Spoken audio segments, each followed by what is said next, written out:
राजनगर के एक छोटे से गांव में लाजवंती नाम की एक बूढ़ी स्त्री रहा करती थी। उनका कोई संतान नहीं था। लाजवंती का बूढ़ा पति काफी समय से बीमार चल रहा था। एक दिन लाजवंती जंगल में लकड़ियां काटने के लिए जा रही थी कि तभी लाजवंती का पति फूट फूट कर रोने लगा। अपने पति को रोता देख लाजवंती बोली, क्या हुआ जी, आप रो क्यों रहे हैं? जब तुम्हें जंगल में लकड़ियां काटते जाते हुए देखता हूँ तो मेरा मन भर आता है। ऐसा क्यों बोल रहे हैं आप? मैं तुम्हारा पति हूँ, मगर मेरा होना ना होना के बराबर है। जिस आयु में तुम्हें बैठाकर आराम से भोजन मिलना चाहिए, उस आयु में तुम कितनी मेहनत कर रही हो, और मैं चाहकर भी तुम्हारी सहायता नहीं कर सकता। ऐसा मत कहिए आप, इसमें आपका क्या दोष? अगर हमारी कोई संतान होती तो हम दोनों पति पत्नी आराम से जीवन व्यतीत कर रहे होते, मगर शायद किस्मत में कुछ और मंजूर था। हम संतान से वंचित रह गए और आप बूढ़ा होकर बीमार पड़ गए। पता नहीं हमारे दिन कब बदलेंगे और कितने दिन हमें ऐसा जीवन व्यतीत करना होगा। आप निराश मत होइए, मुझे पूरा विश्वास है कि हमारे दिन एक ना एक दिन जरूर बदलेगा।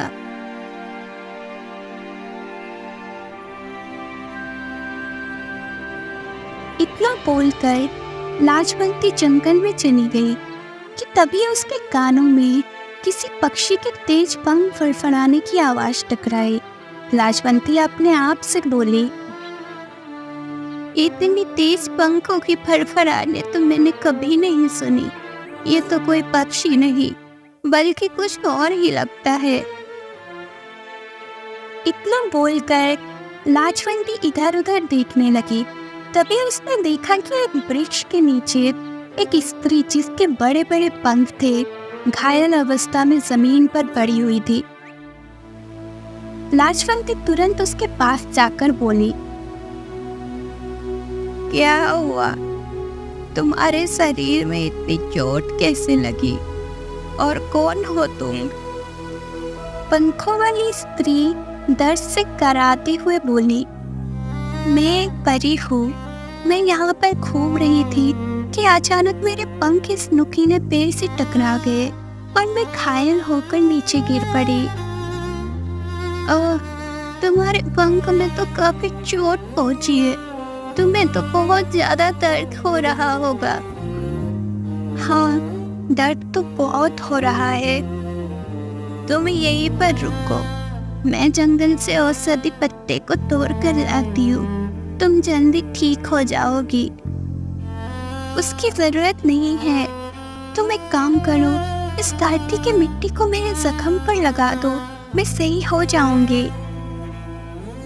लाजवंती ने जैसे ही मिट्टी परी के जख्मों पर लगाई, अचानक परी रंग बिरंगी किरणों के साथ सही हो गई और खुश होकर बोली, तुमने मेरी मदद की है अम्मा। मैं तुम्हें भी मदद करना चाहती हूँ। बताओ, तुम मुझसे क्या चाहती हो? मैंने जीवन भर गरीबी का सामना ही किया है और इस समय भी मैं गरीब ही हूँ। मेरे पति बीमार है, इसीलिए वो कोई काम धंधा नहीं कर सकते। मैं जंगल से लकड़ियाँ काट कर लाती हूँ और उन्हें बाजार में बेचती हूँ, लेकिन उससे इतना कमाई भी नहीं होती कि हमारा पेट भर सके। तो क्या तुम्हारी कोई संतान नहीं है? अगर संतान होती तो शायद मुझे ये समय नहीं देखना पड़ता। लाजवंती की बात सुनकर परी मुस्कुराते हुए बोली, चिंता मत करो, अब तुम्हें भी गरीबी का सामना नहीं करना पड़ेगा। इतना बोलकर परी अपने हाथ घुमाने लगी। तभी उसके हाथ में एक छोटा सा पौधा आ गया। परी वो पौधा लाजवंती को पकड़ाते हुए बोली, ये लो, इस पौधे को अपने घर के आंगन में लगा देना। अगली सुबह ये पौधा एक वृक्ष में परिवर्तित हो जाएगा। और उसके बाद उस वृक्ष से रोज रात में स्वर्ण मुद्राओं की बारिश हुआ करेगी। इतना बोलकर परी वहां से गायब हो गई। लाजवंती वो पौधा लेकर अपने घर पर आ गई। लाजवंती के हाथ में पौधा को देखकर उसका पति उससे बोला, लाजवंती, तुम ये सुंदर पौधा कहाँ से लेकर आई? लाजवंती सारी घटना अपने पति को बताती हुई बोली, ये पौधा मुझे उस परी ने दिया है। तो फिर देर किस बात की लाजवंती, इस पौधे को अपने घर के आंगन में लगा दो।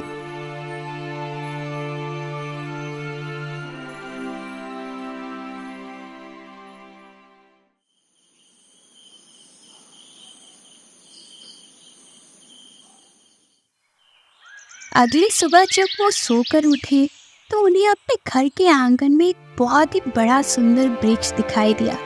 लाजवंती अपने पति से बोली, इसका मतलब उस परी ने बिल्कुल सही कहा था। ये पौधा तो एक ही रात में वृक्ष में परिवर्तित हो गया। हाँ, और देखो कितने सुंदर वृक्ष में परिवर्तित हुआ है। अब हमें रात का इंतजार और करना चाहिए।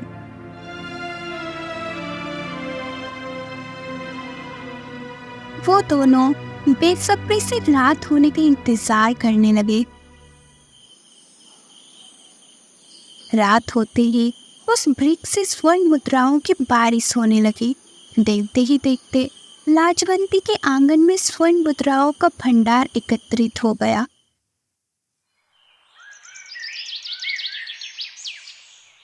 लाजवंती खुशी से झूमते हुए अपने पति से बोली, या जी, अब तो हम बहुत ही धनवान हो गए। हाँ, बिल्कुल सही कहा लाजवंती। अब हमें और गरीबी का सामना नहीं करना पड़ेगा। हमारा जीवन अब पहले से बेहतर होगा।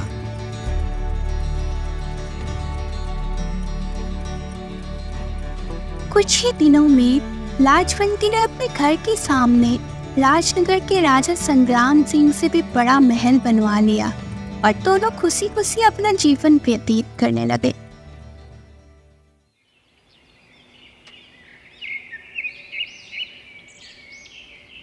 मगर एक दिन राजा संग्राम सिंह अपने मंत्री चरण सिंह के साथ वहां से गुजर रहा था। तभी उसकी नजर एक बहुत बड़े आलीशान महल पर पड़ी। संग्राम सिंह अपने मंत्री चरण सिंह की ओर देखकर बोला, मंत्री जी, ये महल तो हमारे महल से भी ज्यादा बड़ा और सुंदर है। आखिर ये महल है किसका? महाराज, ये महल लाजवंती नाम की एक बूढ़ी औरत का है। वो और उसका बूढ़ा पति यहाँ पर रहते हैं। कहते हैं कि वो दोनों पति पत्नी राजनगर के गरीब वासियों की बहुत सहायता करते हैं। आखिरकार उनकी संतान ऐसा क्या काम करती है कि उनके पास इतना धन है कि वो हमारे महल से भी बड़ा और आलीशान महल बनवा सके? हैं? महाराज, उन दोनों की कोई संतान नहीं है। मैंने सुना है कि कुछ समय पहले इन बूढ़े पति पत्नी के पास खाने के लिए भी धन नहीं था। ये सुनकर राजा संग्राम सिंह बुरी तरह से चौंक पड़ा। तो मंत्री जी, जाकर पता करो उनके पास इतना धन आया कहां से? इतना बोलकर राजा संग्राम सिंह वहां से चला गया।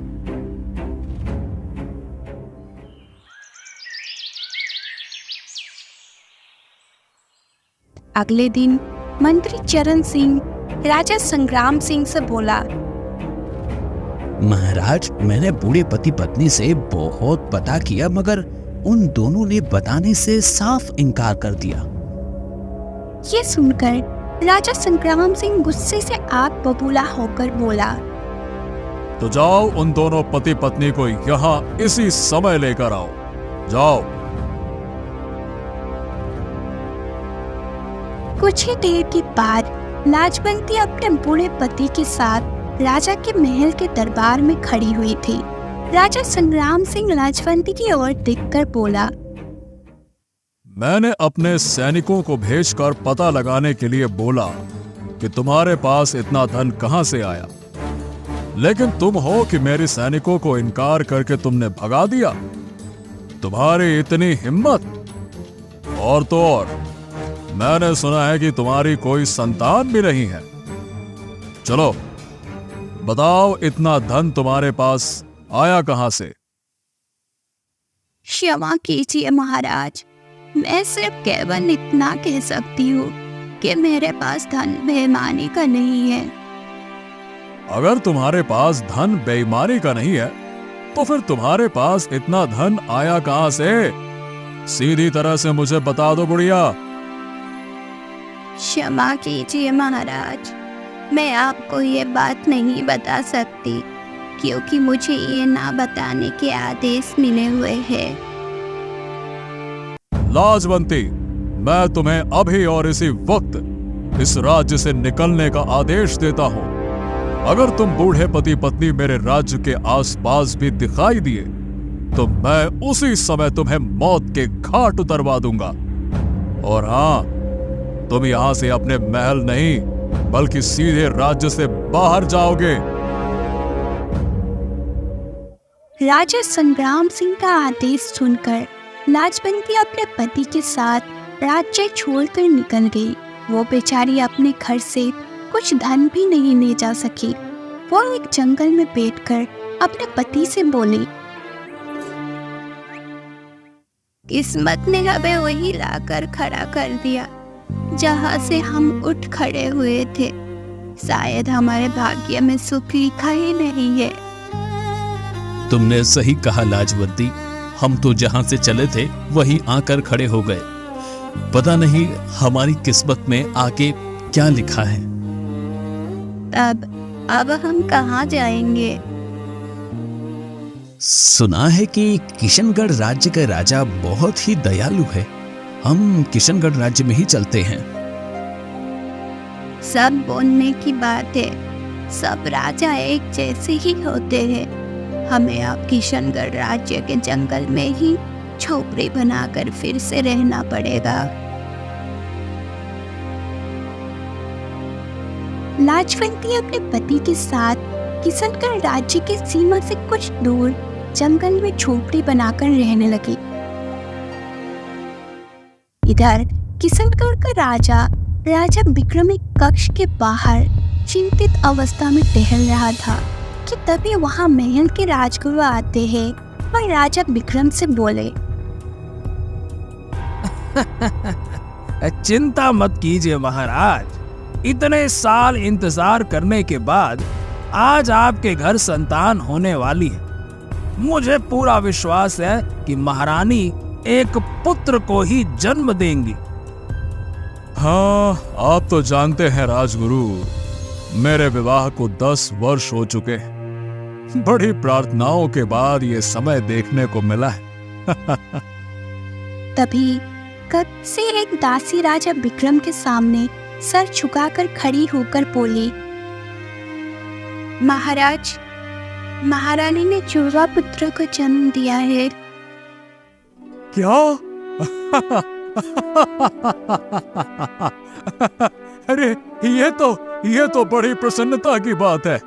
मैंने 10 वर्ष इंतजार किया एक पुत्र के लिए और आज मुझे एक नहीं 2 पुत्र मिले हैं। अरे ये तो मेरे लिए सौभाग्य की बात है। लेकिन इतनी प्रसन्नता की बात तुम इतने उदास स्वर में क्यों बता रही हो? महाराज, बात ही कुछ ऐसी है। क्या बात है? आप स्वयं जाकर कक्ष में देख लीजिए महाराज। दासी की बात सुनकर राजा विक्रम कक्ष के अंदर चला गया। कक्ष में अपने एक नवजात शिशु को देखकर राजा बुरी तरह से क्रोधित हो गया, क्योंकि राजा का एक पुत्र का चेहरा बंदर का था और बाकी शरीर इंसान का। राजा विक्रम गुस्से से राजगुरु की ओर देखकर बोला, ये क्या है? इतने वर्षों के बाद हमारी संतान हुई, और वो भी एक बंदर। अगर आसपास के राजाओं को पता चल गया तो वो सब हमारा मजाक उड़ाएंगे और प्रजा में भी हमारा मजाक उड़ जाएगा। इससे पहले कि यह बात पूरे राज्य में फैल जाए, इस बंदर को यहां से दूर जंगल में फेंकाओ। बस, बहुत हुआ, मैं नहीं देखना चाहता इसे। और सबको यह सूचना दे दो कि हमारे घर में कोई जुड़वा नहीं, बल्कि केवल एक पुत्र ने जन्म लिया है। ले जाओ इसे।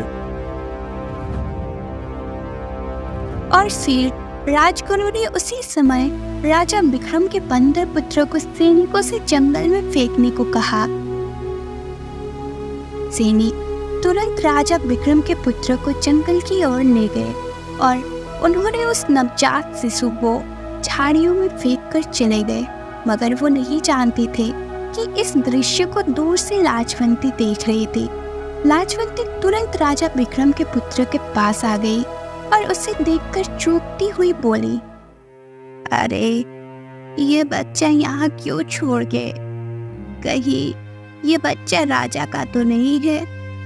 अच्छा, अब समझ में आया, ये जरूर राजा विक्रम का ही पुत्र है। सुना है कि कई वर्षों से उसकी कोई संतान नहीं हो रही थी, और अब संतान हुई भी तो ऐसी। ये मनुष्य कितने स्वार्थी होते हैं।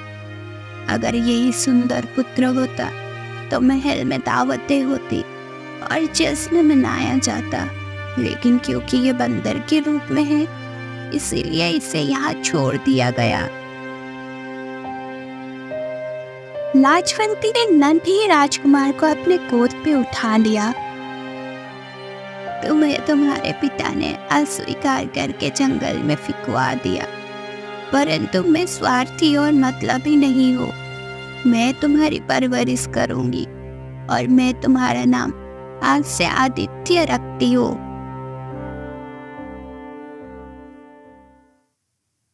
उस दिन के बाद से आदित्य की परवरिश लाजवंती करने लगी। समय ऐसे ही बीतता रहा। इसी बीच लाजवंती का पति भी संसार छोड़कर चला गया और बीतते समय के साथ साथ आदित्य जवान हो गया। एक दिन वो लाजवंती से बोला, माँ, आप मुझे जंगल से बाहर क्यों नहीं जाने देती? बेटा, केवल तेरे चेहरे की वजह से अगर तू राज्य के सीमा में प्रवेश करेगा तो लोग तुझसे डर जाएंगे। तो क्या मैं इतना बुरा हूँ माँ? नहीं बेटा, तू बुरा नहीं है, बल्कि लोगों की सोच बुरी है। तो क्या मुझे जंगल से बाहर निकलने का कभी सौभाग्य नहीं मिलेगा माँ? ऐसा नहीं है आदित्य बेटा, समय आने पर तुम्हें यह मौका अवश्य मिलेगा और मैं तुम्हें स्वयं इस जंगल से बाहर जाने के लिए कहूंगी।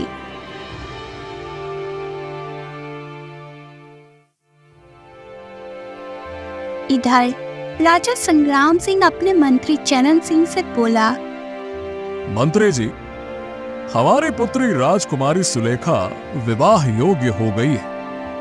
हम चाहते हैं कि जिस राजकुमार के साथ उसका विवाह हो वो बलवान के साथ साथ चतुर भी हो। मैं समझ गया महाराज। महाराज, अगर मेरी मानो तो आप 3 प्रश्न तैयार कीजिए और सारे राज्यों में ऐलान करवा दीजिए कि जो भी राजकुमार अपने 3 प्रश्नों का सही सही उत्तर दे देगा वही राजकुमारी सुलेखा के गले में वरमाला पहनाएगा। मंत्री जी, तुमने बिल्कुल सही कहा। तुम्हारे कहे अनुसार मैं 3 प्रश्न तैयार करता हूं। तुम जाओ और सारे राज्य के राजकुमारों को इस बात का ऐलान करवा दो कि जो भी मेरे 3 प्रश्न का उत्तर दे पाएगा उसी से ही मेरी पुत्री सुलेखा का विवाह होगा। जाओ।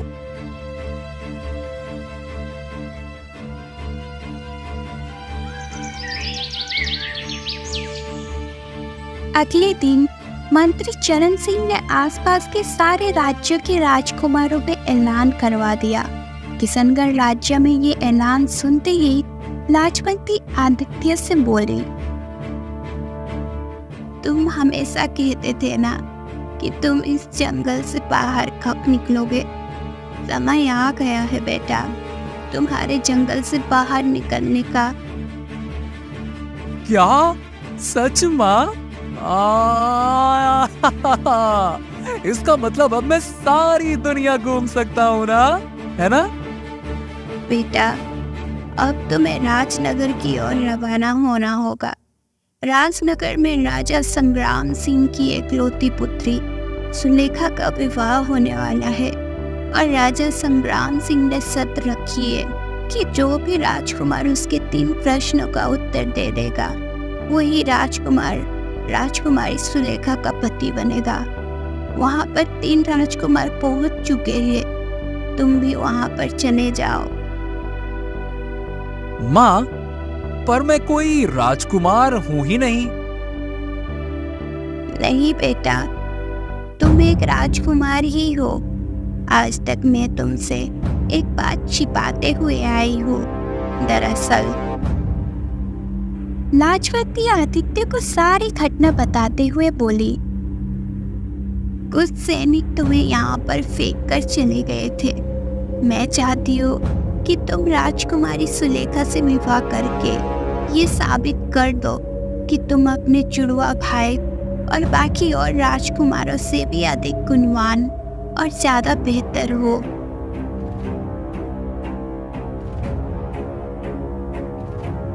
इधर राजनगर के राजमहल में आदित्य का जुड़वा भाई और साथ में 2 और राजकुमार खड़े हुए थे। राजकुमारी सुलेखा राजा संग्राम सिंह के बगल में खड़ी हुई थी। राजा संग्राम 3 राजकुमारों की ओर देखकर बोला, मेरा पहला प्रश्न ये है कि बताओ, ऐसा कौन सा मनुष्य है जिसके पास सब कुछ होता है मगर फिर भी वो उदास होता है?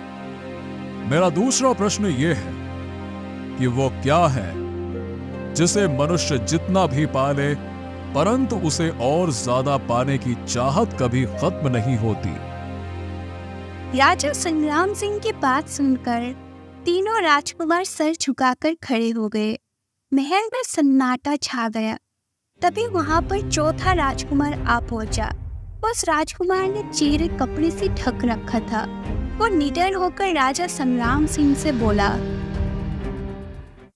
आपका पहला प्रश्न था कि वो कौन सा मनुष्य है जिसके पास सब कुछ होता है मगर फिर भी वो उदास होता है। महाराज, इसका उत्तर है कि वो मनुष्य वो होता है जिसका मन ईर्ष्या से भरा होता है। ईर्ष्या जिस मनुष्य के मन में आ जाती है उसके पास चाहे धन का भंडार ही क्यों ना एकत्रित हो जाए, वो सदैव सामने वाले को देखकर हमेशा उदास रहता है और असंतुष्ट रहता है। अब महाराज, आपका दूसरा सवाल था कि ऐसा क्या है कि मनुष्य जिसे जितना भी पाले और पाने की चाहत कभी समाप्त नहीं होती। महाराज, वो धन होता है। मनुष्य के पास चाहे कितना भी धन का भंडार एकत्रित क्यों ना हो जाए मगर फिर भी वो और धन पाने की चाहत रखता है। आपका तीसरा प्रश्न यही था कि ऐसा क्या है जिसे मनुष्य एक बार खो देता है तो फिर कभी वापस नहीं पा सकता। महाराज, वो समय है। मनुष्य चाहे जितना भी बीते हुए समय को वापस पाने की कोशिश कर ले लेकिन ला नहीं सकता, पा नहीं सकता। समय गया तो गया। चौथे राजकुमार के जवाब सुनकर राजा संग्राम सिंह खुशी से बोला, वाह, क्या बात! तुमने इन तीनों प्रश्नों का बिल्कुल सही उत्तर दिया राजकुमार। शाबाश! अब तुम अपने चेहरे का नकाब हटा सकते हो। मैं उस बुद्धिमान राजकुमार को देखना चाहता हूं जिसकी बुद्धि का मैं कायल हो गया। हटाइए राजकुमार अपना नकाब और दिखाइए अपना चेहरा। चौथे राजकुमार ने अपने चेहरे से नकाब हटा लिया। राजा पूरी तरह से क्रोधित हो उठा क्योंकि राजकुमार का चेहरा बंदर का था। वो राजकुमार आदित्य ही था। क्या? ये क्या है? ऐसा नहीं हो सकता। मैं अपनी पुत्री का विवाह एक बंदर के साथ नहीं कर सकता।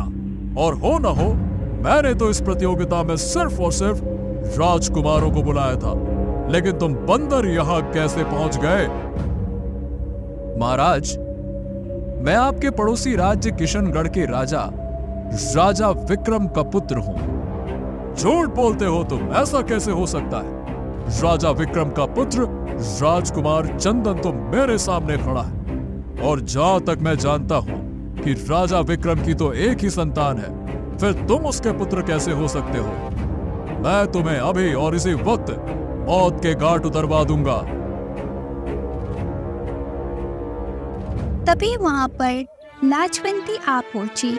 लाजवंती को देखकर राजा संग्राम सिंह गुस्से से बोला, तुम तो वही हो जिसे मैंने बरसों पहले इस राज्य से बेदखल कर दिया था। वही हो ना तुम? हाँ, मैं वही हूँ। मैं जानती थी कि तुम इसका चेहरा देखकर इसे मारने का प्रयास करोगे। मैं तुम्हें केवल ये बताने के लिए आई हूँ महाराज कि ये सही कह रहा है। ये सचमुच राजा विक्रम का ही पुत्र है। अब मैं समझा। वर्षों पहले मैंने तुम्हें राज्य से बेदखल कर दिया, तो तुम इस बंदर के साथ मिलकर मुझसे बदला लेने के लिए आई हो। इतना बोलकर राजा संग्राम सिंह सैनिकों से बोला, देखते क्या हो सैनिकों, इन दोनों को तुरंत मौत के घाट उतार दो, ले जाओ। तभी रंग बिरंगी किरणों के साथ वही परी जो कि बरसों पहले लाजवंती को मिली थी वहां पर प्रकट हो गई और क्रोधित भरी अवस्था में राजा संग्राम सिंह की ओर देखकर बोले, तुमने अत्याचार की सीमा पार कर दी है राजा संग्राम सिंह। बरसों पहले तुमने इस निर्दोष लाजवंती को राज्य से बेदखल कर दिया।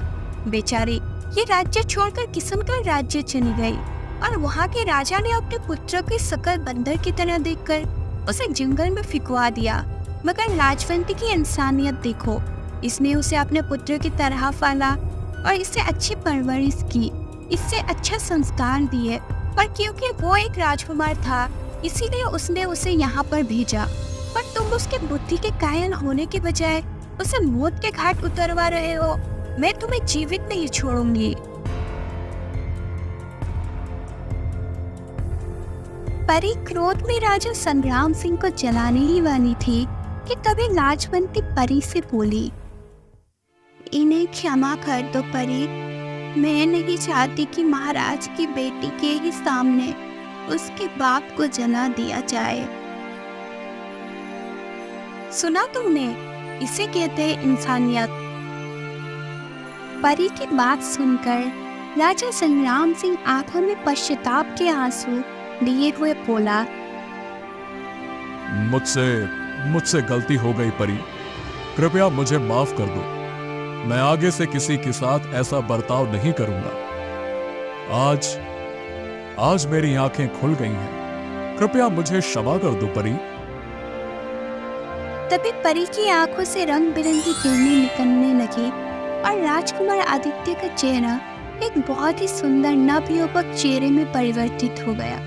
परी राजा संग्राम सिंह से बोली, बरसों पहले लाजवंती ने अपने धनवान होने का रहस्य तुम्हें इसीलिए नहीं बताया क्योंकि उसे ऐसा करने के लिए मैंने मना किया था, क्योंकि मनुष्य बहुत ही ज्यादा लालची होते हैं। मैंने राजकुमार आदित्य को सुंदर बना दिया है। राजकुमार आदित्य ने तुम्हारे प्रश्नों का सही उत्तर दिए हैं, इसलिए केवल राजकुमार आदित्य का ही विवाह राजकुमारी सुलेखा के साथ होना चाहिए। मुझे मंजूर है परी। राजा संग्राम सिंह के इतना कहते ही परी रंग बिरंगी किरणों के साथ वहां से गायब हो गई और राजकुमार आदित्य का विवाह धूमधाम से राजकुमारी सुलेखा से हो गया। विवाह के बाद राजा संग्राम सिंह लाजवंती से बोला, मुझे क्षमा कर दो लाजवंती, अब मैंने फैसला ले ही लिया है। इस राज्य का अगला महाराज आदित्य ही होगा।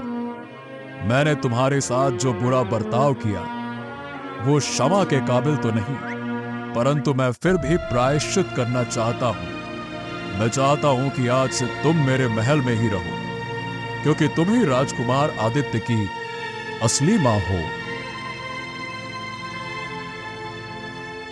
राजा संग्राम सिंह की बात सुनकर लाजवंती ने मुस्कुराते हुए हामी ही भर दी और वो अपने बेटे राजकुमार आदित्य के साथ महल में खुशी खुशी जीवन व्यतीत करने लगी।